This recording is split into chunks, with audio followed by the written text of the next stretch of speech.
जय श्री सीताराम मित्रों।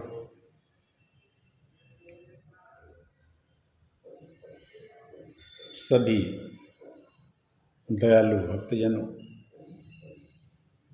श्रद्धालु श्रोता बंधुओं, श्रद्धालु माताओं, वंदनीय भक्तजन, वंदनीय गुरुजन, आप सबको मैं टीकमगढ़ मध्य प्रदेश से डॉक्टर राजेंद्र मिश्रा प्रणाम करता हूँ।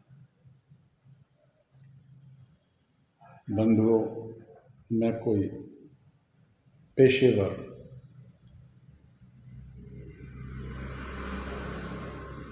कथावाचक नहीं हूँ। बस एक मेरा प्रयास है कि आप सब लोग उन पुराणों को पूरा सुने जो लगभग पूरा सुनने के लिए कहीं उपलब्ध नहीं होते। जो पुराण आप लोग सुनते हैं तो श्रीमद् भागवत की साप्ताहिकी ही चलती है। दुर्गा देवी भागवत में 9 दिन का रहता है। शिव पुराण लगभग 11 दिन किया जाता है। इतने कम समय में कोई भी पुराण को पूरा समेट नहीं पाता है, कह नहीं सकता उनके महा। हाँ, मुख्य जो उनके अंश हैं उनको ही कहा जाता है। हम कोशिश करते हैं कि यथारूप आप सबको पूरा पुराण सुनाएं। आप लोग घर बैठे सुने, किसी का एक पैसा खर्च नहीं होना, ना कहीं जाना है, ना कहीं समय खर्च होना। आप अपने घर में सुनिए। हम अधिकतम 30-35 मिनट बोलते हैं और वही बोलते हैं जो यथारूप लिखा है। इसलिए हम चाहते हैं कि आप लोग सुने। और ये पुराण हम इसलिए सुनाते हैं कि ये हमारे अनादि भगवान के रस संस्कृत वाङ्मय है। ये संस्कृत वाङ्मय में पुराणों का एक विशिष्ट स्थान है। इसमें वेदार्थ का स्पष्टीकरण तो है ही, इसमें कर्म कांड है, उपासना कांड है, ज्ञान कांड के सरलतम विस्तार के साथ साथ कथा के वैचित्र के द्वारा साधारण जनता को भी गूढ़ से गूढ़तम तत्व को हृदयंगम करा देने की अपनी अपूर्व विशेषता है। इस युग में धर्म की रक्षा और भक्ति के मनोरम विकास, इस युग में धर्म की रक्षा एक बहुत बड़ा प्रश्न चिन्ह लग गया है इस पर। क्यों? पाश्चात्य और विधर्मियों के द्वारा धर्म का नाश हो रहा है और उनकी सभ्यता से सनातन वर्ग भी अछूता नहीं है। ये भी विकार को ग्रस्त होता जा रहा है।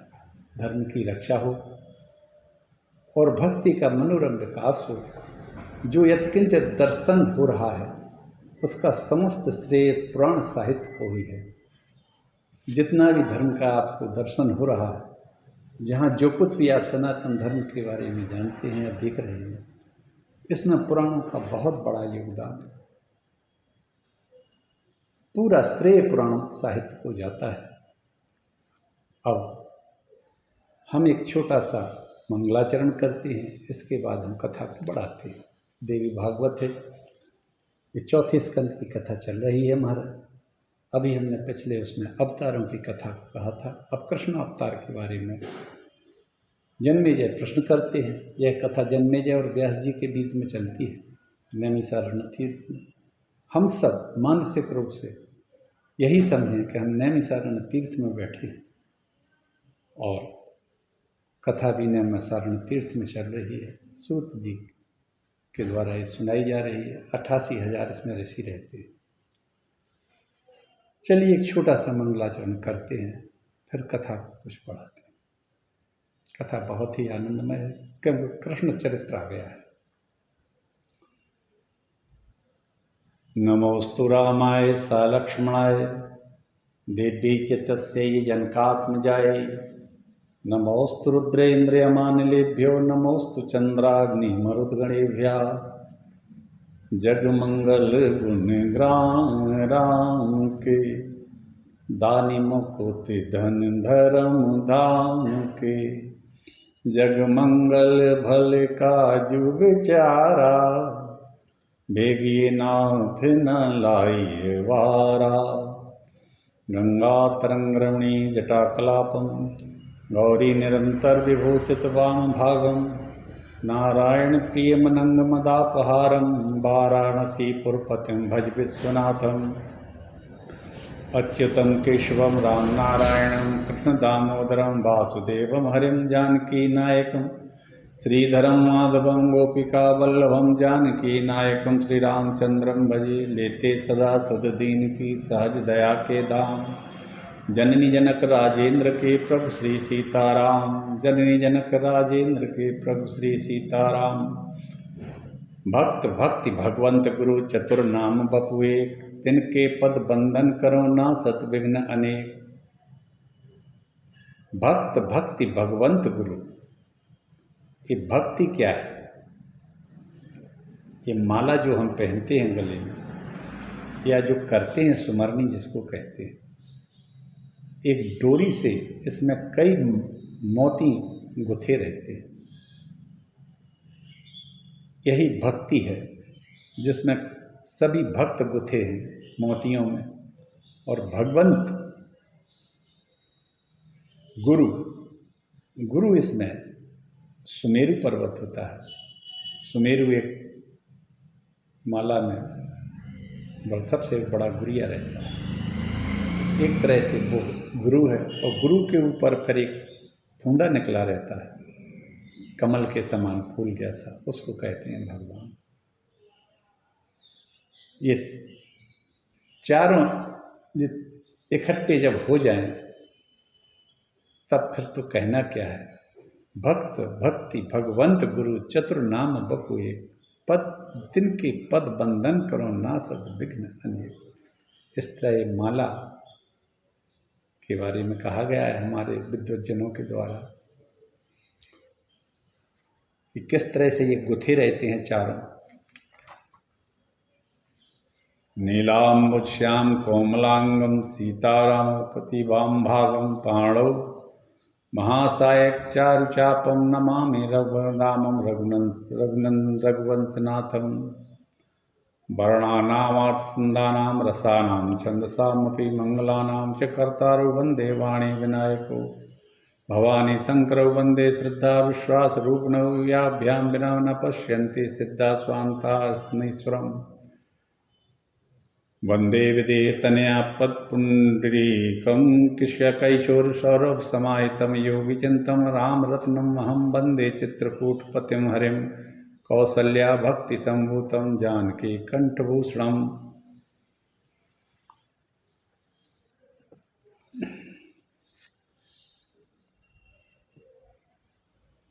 सोकुल धन्य उमा सुनु, जगत पूज्य सुपुनी।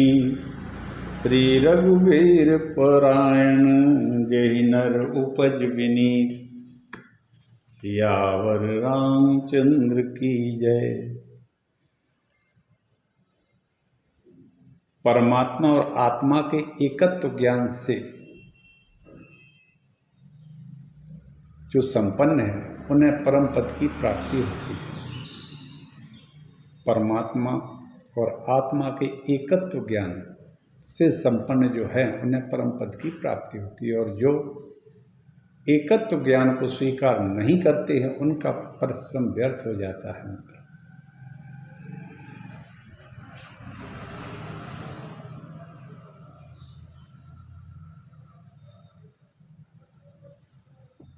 मैं बाएं ऊपर उठाकर, पुराणों में स्पष्ट रूप से कहा गया है, ऊर्ध्वबाहु राम वचमि शृणुये परमं वचः, गोविंदम गोविंदे धेहि हृदयम। मैं बाएं उठाकर श्रेष्ठ से श्रेष्ठ बात कहता हूँ, सावधान होकर सुनो। जैसे हो वैसे अपना हृदय भगवान को समर्पित करो, चाहे जैसी अवस्था में, वैसी अवस्था में भगवान को अपना समर्पित करो हृदय भगवान को। उनकी स्मृति में डूब जाओ, वही सर्व मंगल की जननी है, वही सर्व मंगल की जननी है। तो ऐसी जगन माता जगदम्बा के पुराण को हम सुने। आइए, अभी हमने कल तक जो कहा था अवतार कितने हैं वो सब बताए थे। अब जन्मेजय आगे प्रश्न करते हैं।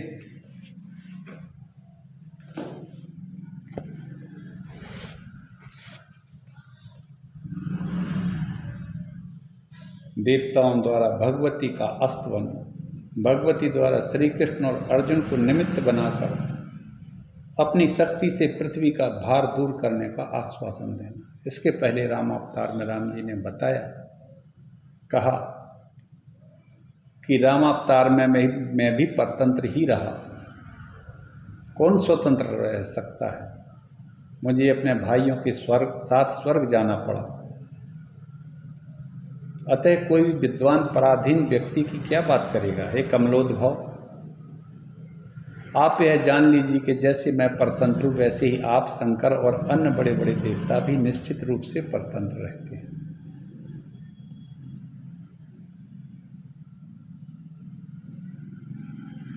जिस प्रकार मकड़ी की नाभि से तंतु, अग्नि से चिंगारी निकलती है, उसी प्रकार यह जगत जिनसे प्रकट हुआ उन भगवती को हम प्रणाम करते हैं। जिस प्रकार मकड़ी की नाभि से तंतु निकलते हैं, अग्नि से चिंगारी निकलती है, उसी प्रकार यह जगत, यह सारा जीव जगत, पूरे ब्रह्मांड जिनसे प्रकट होते हैं, उन भगवती जगदम्बा को हम प्रणाम करते हैं। वाह, क्या बात है। भक्त भक्ति भगवंत गुरु पूर्णनावाद्यथा तंतुर्विस्फुलिंगा विभावसु तथा जगद्यते तस्याम निर्गतम ताम नता वयम। हम सभी उनको प्रणाम करते हैं, उन माता जगदम्बा को, जिनकी माया शक्ति से संपूर्ण चराचर जगत पूर्णतः ओतप्रोत है। उन चित स्वरूपणी करुणा सिंधु भुवनेश्वरी की हम शरण जाते हैं।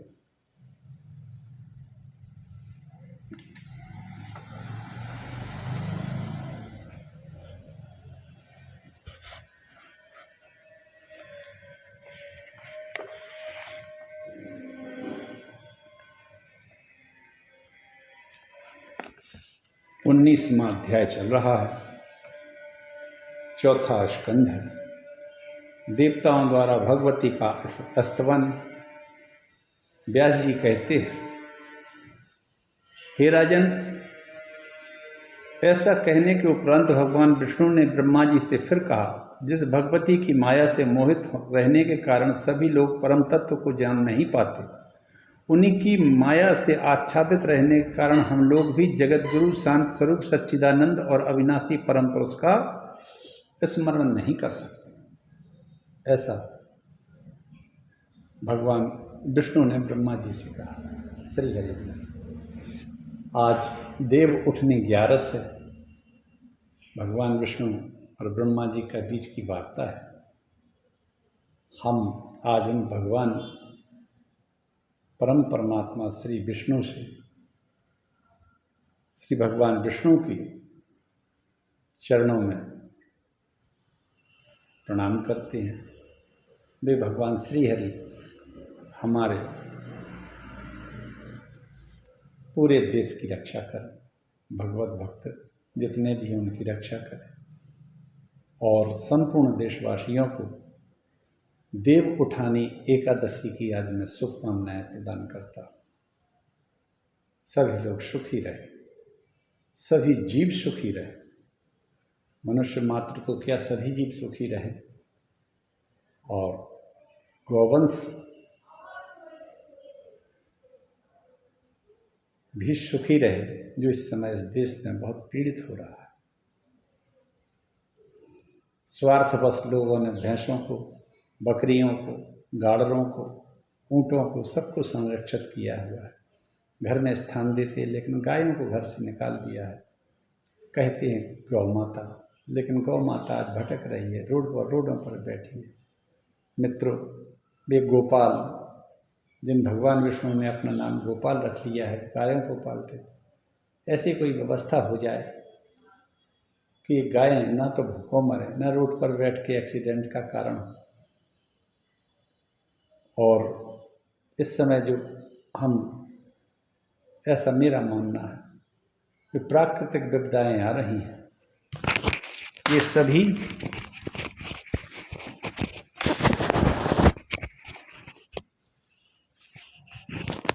इस गौवंश के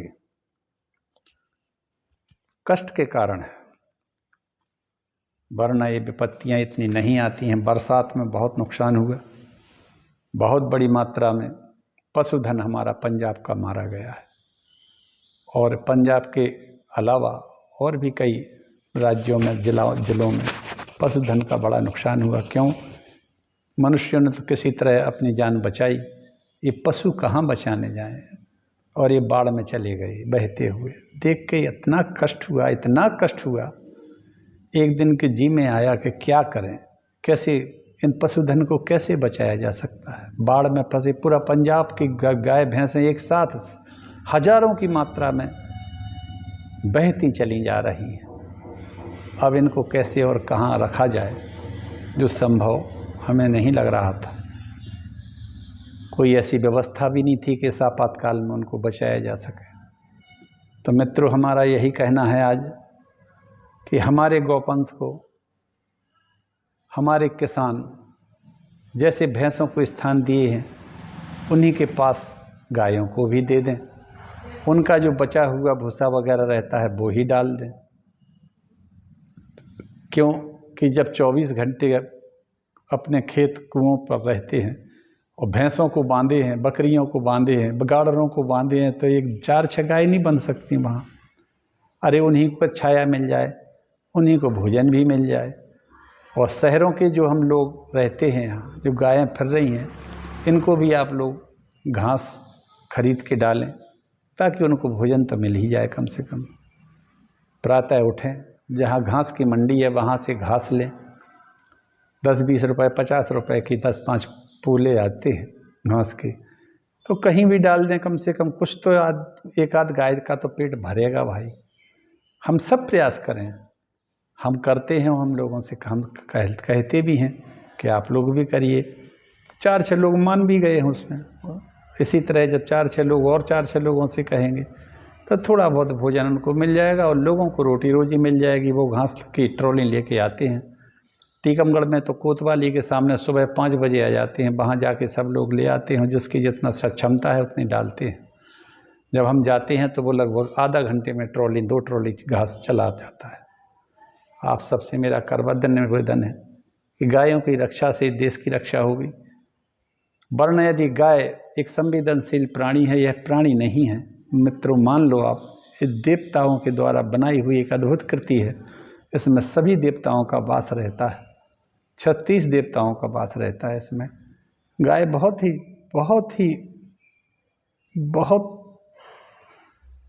वेदों का स्वरूप है, ये पृथ्वी का स्वरूप है। कामधेनु की ये वंशज है जो अमृत मंथन से निकली थी। गौदुग्ध को पिलाओ ताकि बच्चे भी बुद्धिमान बने, नशेड़ी ना बने।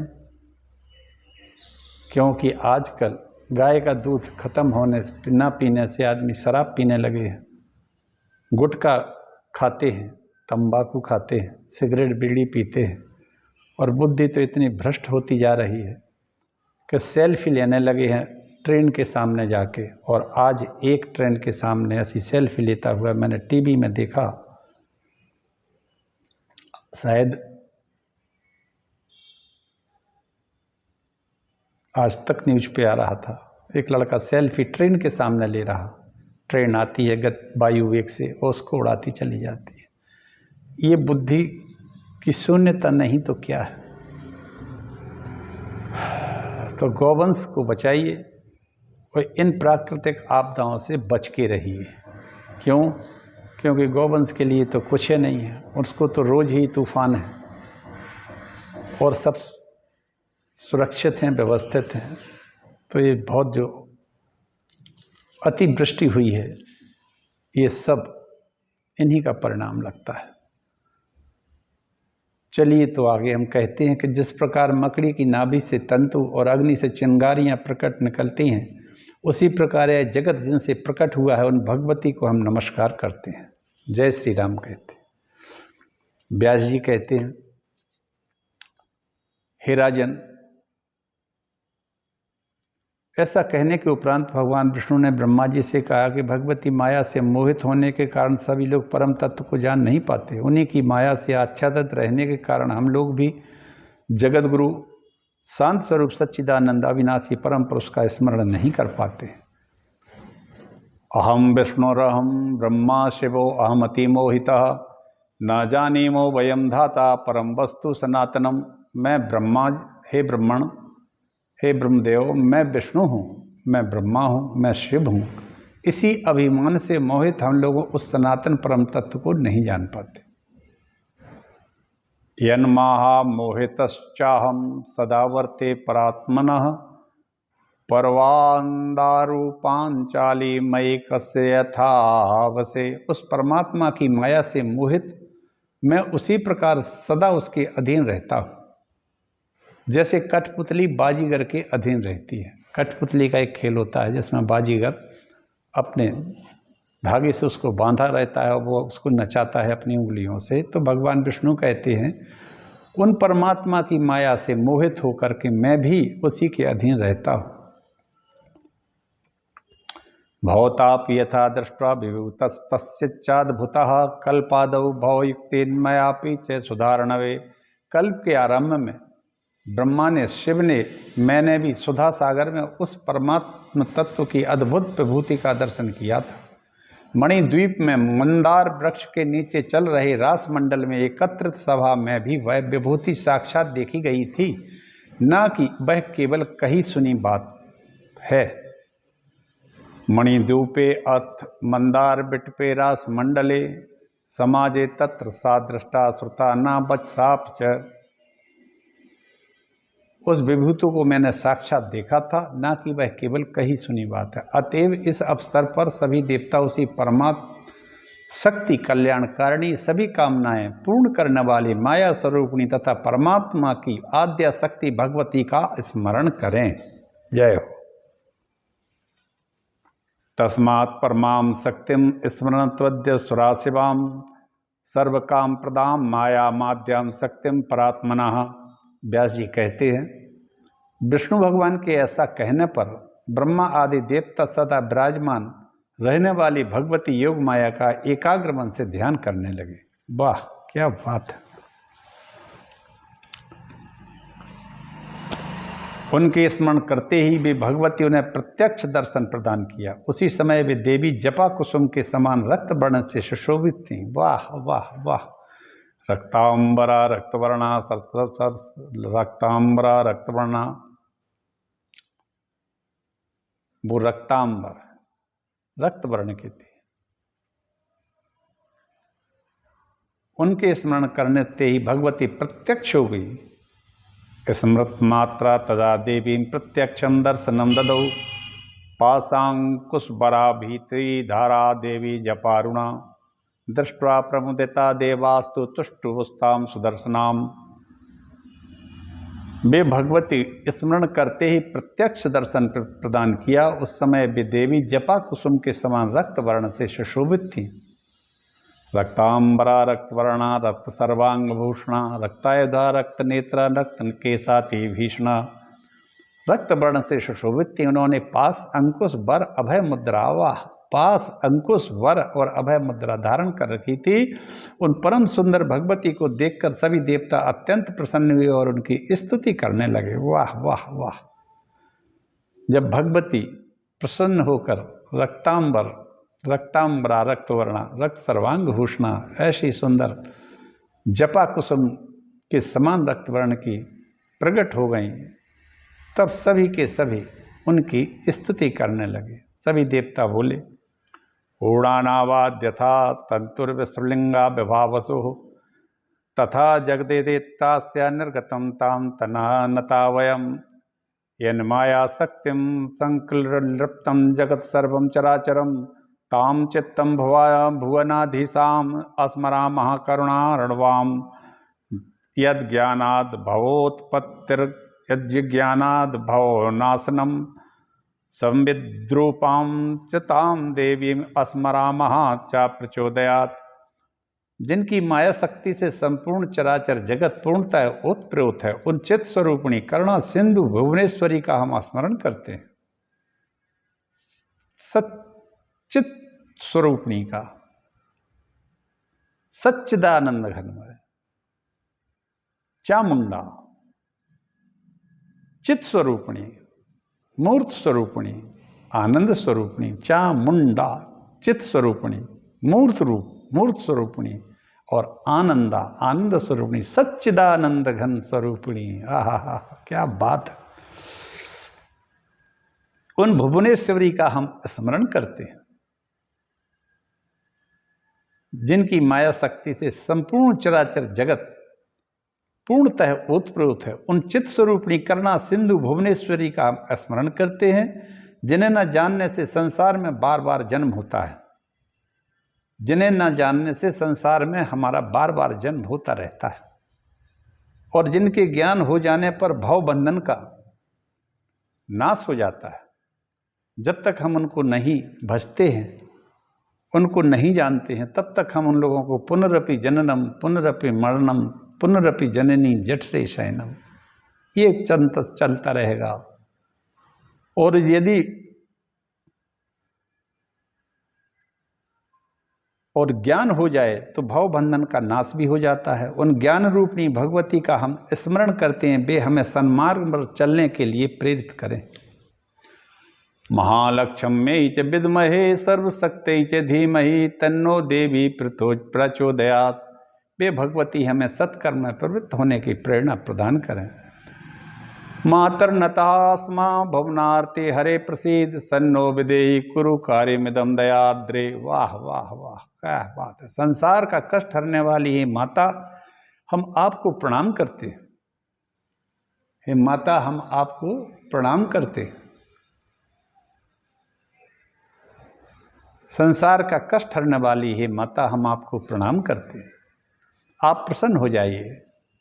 मातर्नतास्म भुवनेति हरे प्रसीद सन्नो विदेहि कुरु कार्यमिदं दयाद्रे। भारम हरस्व विनिहत सुरारी वर्ग मया मह्यम महेश्वरी सताम कुरु संभवान। संसार का कष्ट हरने वाली ये माता भवानी, हम आपको प्रणाम करते हैं। आप प्रसन्न तो हो जाइए हमारे ऊपर। ये दया से आर्द्र रहने वाली, एक सबसे बड़ी दयाद्र चित्ता। दया तो है, लेकिन दया कैसी है? आर्द्रता लिए हुए, शीतल, दया से आर्द्र हृदय वाली, आर्द्र हृदय वाली, शीतल हृदय है जहां हृदय वाली हमारा माता कल्याण करें। हमारा यह कार्य संपन्न कर दीजिए भगवती। हे महेश्वरी, हे असुर समुदाय का संहार करके पृथ्वी का भार उतार दीजिए। हे भवानी, आप सज्जनों का तो कल्याण करें।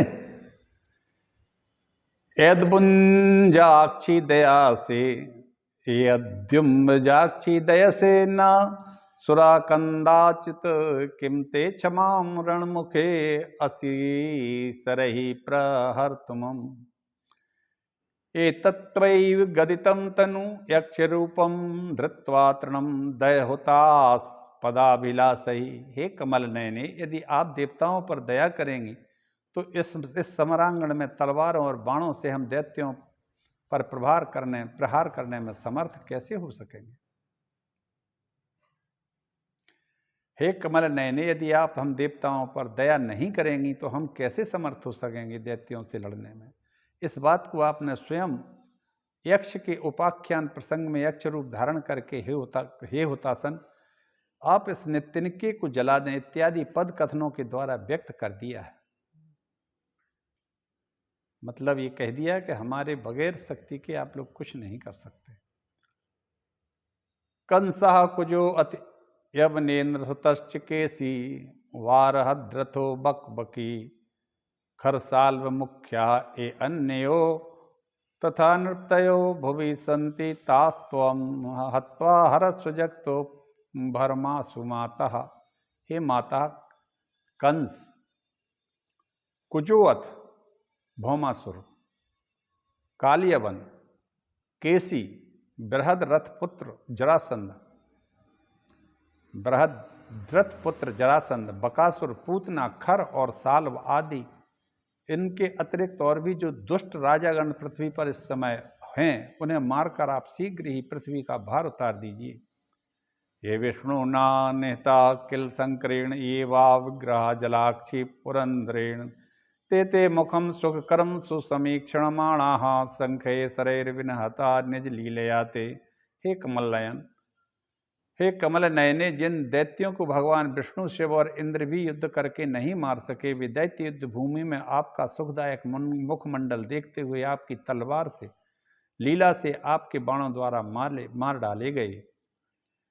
शक्तिम विना हरिहर मुखा सुराश्च नैवेश्वरा विचलितुम तब देव देवी किम धारणा विरहता प्रभुरम प्यंतो धरतुम दरांज रजनीश कलावतन से। चंद्रकला को मस्तक पर धारण करने वाली हे देव देवी, विष्णु, शिव और प्रमुख देवता भी आपकी शक्ति के बिना हिलने डुलने में समर्थ नहीं है। इसी प्रकार क्या शेषनाग भी आपकी शक्ति के बिना पृथ्वी को धारण कर सकने में समर्थ हैं? इंद्र बोले, इंद्रोवाचो वाचा विना विधिरलयम भवती हम विश्वम कर तो हरि ही किमु रमा रहितो अथ पातुम संघर्तुमीश उमयोज्यत ईश्वर किम तेताभिरेव सहिता प्रभात प्रजेशा। इंद्र बोले, हे माता, क्या सरस्वती के बिना ब्रह्मा इस विश्व की सृष्टि करने में, लक्ष्मी के बिना विष्णु पालन करने में और पार्वती के बिना शिव जी संहार करने में समर्थ हो सकते हैं? वे महान देवगण उन्हीं के साथ अपना अपना कार्य कर सकने में समर्थ होते हैं। विष्णु भगवान कहने लगे, कर तुम प्रभुर्न द्रोहिणो न कदाचना हम नापीश्वरस्तव कला रहित स्त्री लोक क्या कर तुम प्रभुत्वम मन गे अत्र तथा विरहतुम तम वै समस्त भवेश्वरी वासिप नूनम। विष्णु भगवान बोले, हे अनघे, आपकी कला से रहित होकर ना तो ब्रह्मा इस त्रिलोकी की रचना कर सकते हैं, ना मैं इसका पालन कर सकता हूँ और ना शिव इसका संहार कर सकते हैं। हे समस्त विभवों की स्वामिनी, इसका सृजन, पालन और संहार करने में समर्थ निश्चित रूप से आप ही प्रतीत होती हैं। व्यास जी बोले, एवं स्थिता तदा देवी दातानां विबुधेश्वरान् किम तत्कार्यं मंदत्वद् करोमि विगतज्वरः असाध्यमपि लोके अस्मिन् हस्तत्करोमि सुरेप्सितं ससन्तु संसन्तु भवतां दुखम धरायाश्रोत्तमा। व्यास जी बोले, इस प्रकार उन देवताओं ने जब देवी की स्तुति की, तब उन्होंने उन देवीश्वरों से कहा, वह कौन सा कार्य है जो आप लोग संताप रहित होकर बताएं, मैं अभी करूंगी। इस संसार में देवताओं के द्वारा अभिलषित जो असाध्य कार्य भी होगा, उससे मैं करूंगी। हे श्रेष्ठ देवतागण, आप लोग अपना तथा पृथ्वी का दुख मुझे बतलाइए। देवाऊचु, देवता बोले, वसुधेयं भराक्रांता संप्राप्ता विबुन्दान् प्रति रुदन्ति वेपमाना च पीड़िता दुष्ट भुजैः भारापहरणं चास्या कर्तव्यं भुवनेश्वरी। देवानामीप्सितं कार्यमेता देवाधुना शिवे गातितस्तु पुरा माता अस्त्वया महेशरूप भ्रवत् दानवो अतिबलाक्रान्तस्तत् सहायाष्टकोटिशः यथा शंभो निशुम्भश्च रक्तबीजस्तथा प्राह चंडमुंडौ महावीर्यौ तथैव धूम्रलोचनः दुर्मुखो दोषः सश्चैव करालश्चाति वीर्यवान् अन्ये च बहवः कूरारत्वैव च निपातिताः तथैव च सुरारीनश्च जहि सर्वान् महीश्वरान् भारं हर धरायास दुर्धरं दुष्टभुजाम्। हे माता, पूर्व काल में देवता बोले, दुष्ट राजाओं से पीड़ित यह पृथ्वी उनके भार से व्याकुल होकर रोती हुई तथा थर थर कांपते हुई हम देवताओं के पास आई है। हे भुवनेश्वरी, आप इसका भार उतारें। हे शिव, इस समय हम देवताओं का यही अभीष्ट कार्य है। हे माता, पूर्व काल में आपने अत्यंत बल संपन्न देव दानव महिषासुर का वध कर चुकी हैं। इसके अतिरिक्त आपने करोड़ों सहायकों शंभु शुंभ करोड़ों सहायकों शुंभ निशुंभ रक्तबीज महाबली चंडमुंड धूम्रलोचन दुर्मोह दुसह अति बलवान कराल और दूसरे भी अनेक प्रकार के क्रूर दानवों को मार चुकी हैं। इसी प्रकार आप हम देवताओं के शत्रु रूप सभी दुष्ट राजाओं का वध कीजिए। दुष्ट राजाओं को वध करके पृथ्वी का दुसह भार उतार दीजिए। व्यास जी कहते हैं इत्युक्ता सता तदा देवी देवानाहाम्बिका शिवा संप्रहस्यासितापांगे मेघ गंभीरया गिरा। यह देवताओं के कहने पर कल्याणी भगवती हंसकर मेघ के समान गंभीर वाणी में बोली। श्रीदेव्यवाच मयेदं चिंतितं पूर्वमंसावतरणं सुरः भारावतरणं चैव यथा स्याद्दुष्ट भूभुजां मया सर्वे निहंतव्या दैत्यै साये महीभुजा। हे देवताओं, मैंने पहले से ही सोच रखा है कि मैं अंशावतार धारण करूं, जिससे पृथ्वी पर दुष्ट राजाओं का भार उतर जाए। हे महाभाग देवताओं, मंद तेज वाले जरासंध आदि जो बड़े बड़े दैत्य गण हैं, उन सबको मैं अपनी शक्ति से मार डालूंगी। हे देवतागण, आप लोग भी अपने अपने अंशों से पृथ्वी पर अवतार लेकर मेरी शक्ति से युक्त होकर भार उतारें।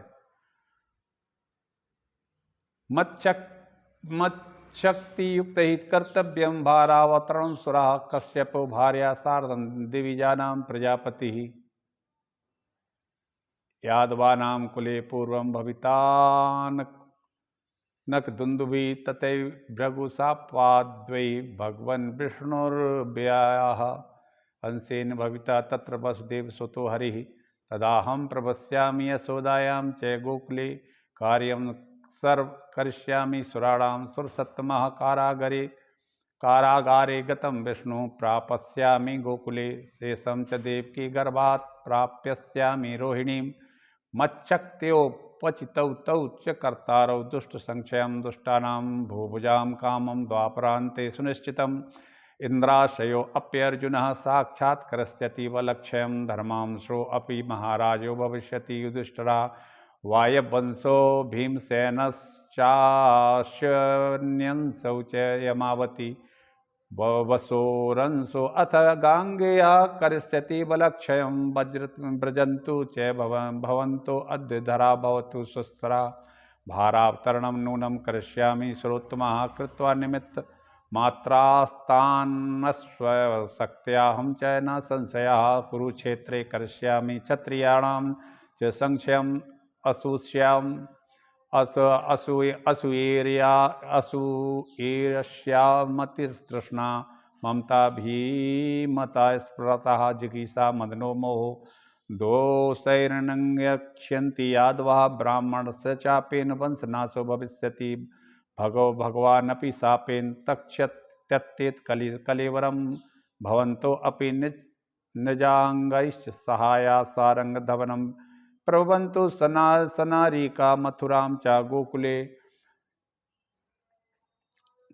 मेरे अवतार लेने से पूर्व देवताओं के प्रजापति कश्यप अपने पत्नी के साथ यदकुल में वसुदेव नाम से अवतीर्ण होंगे। उसी प्रकार भृगु के श्राप से अविनाशी भगवान विष्णु अंश से वहीं पर वसुदेव के पुत्र के रूप में उत्पन्न होंगे। हे श्रेष्ठ देवताओं, उस समय मैं भी गोकुल में यशोदा के गर्भ से उत्पन्न हो जाऊंगी और देवताओं का सारी कार्य सिद्ध करूंगी। कारागार में अवतीर्ण हुए कृष्ण रूपधारी विष्णु को मैं गोकुल पहुंचा दूंगी। देवकी के गर्भ से शेष भगवान को खींचकर रोहिणी के गर्भ में स्थापित कर दूंगी। मेरी शक्ति से संपन्न होकर ये दोनों दुष्टों का विनाश करेंगे।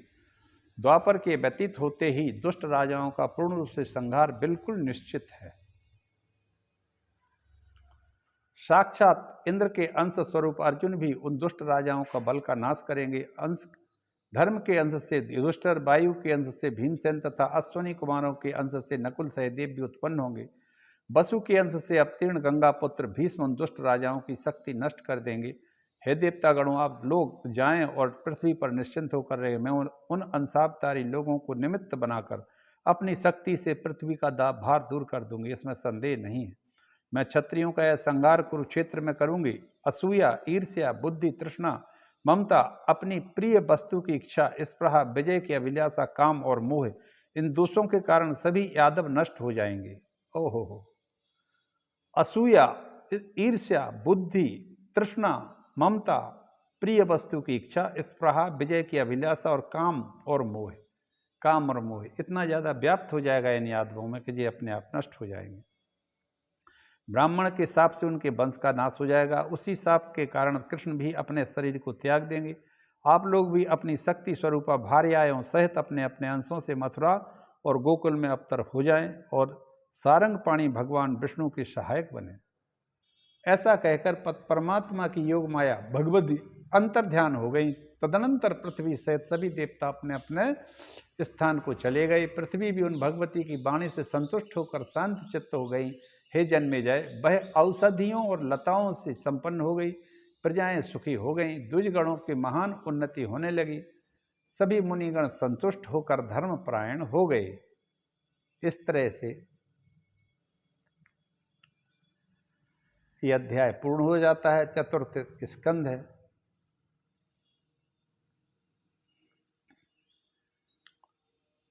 व्यास जी द्वारा जन्मेजय को भगवती की महिमा सुनाना और कृष्ण अवतार की कथा का उपक्रम यहाँ से शुरू होता है। अगला अध्याय।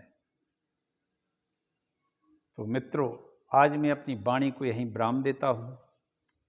आप सबका कल्याण हो। भगवान श्री हरि आप सबके ऊपर कृपा करें। ओम नमो भगवते वासुदेवाय। लक्ष्मी नारायणाभ्याम नमः। उमा महेश्वराभ्याम नमः। वाणी हिरण गर्भाभ्याम नमः। सची पुरंदराभ्याम नमः। बोलो प्रेम से हर हर हर महादेव। जय श्री राम, जय श्री राम। जय राम, जय जय राम। श्री राम, जय राम, जय जय राम।